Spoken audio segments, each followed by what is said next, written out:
தெலுங்கில் வந்து மிகப்பெரிய வெற்றி அடைந்த ஒரு திரைப்படம் அந்த படம். அதை தமிழில் எடுத்தாங்க தரணி அவர்கள் இயக்குனர். அப்போ அந்த பாட்டு எழுதுறதுக்காக என்னை கூப்பிட்டு வித்யாசாகருடைய இசையமைப்பில் கூப்பிட்டு, தம்பி நீ அந்த படம் தெலுங்கு படம் பார்த்துட்டீல அப்படின்னாரு. பார்த்துட்டேன், எனக்கு தெலுங்கு முழுசாக புரியாது, ஆனால் இந்த இடத்துக்கு என்ன பாட்டுன்னு எனக்கு புரிஞ்சிருச்சு, கருத்து என்னன்னு புரிஞ்சிருச்சுண்ணே. செப்பவே சிறுகாலினா என்னன்னு கேட்டேன்.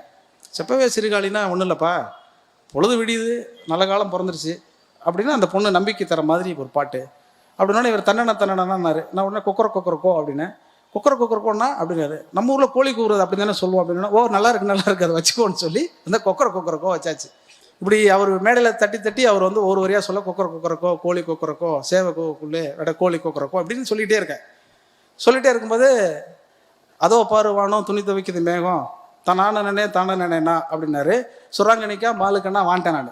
ஏன்னா நான் அந்த சிங்கள பாய்லா சாங் கேட்டு அந்த இன்ஸ்பிரேஷனில் சொல்லிட்டேன், இந்த சுராங்கனிக்கா மாலுக்கண்ணா வாங்குறது சூப்பராக இருக்குப்பா அப்படின்ட்டாரு.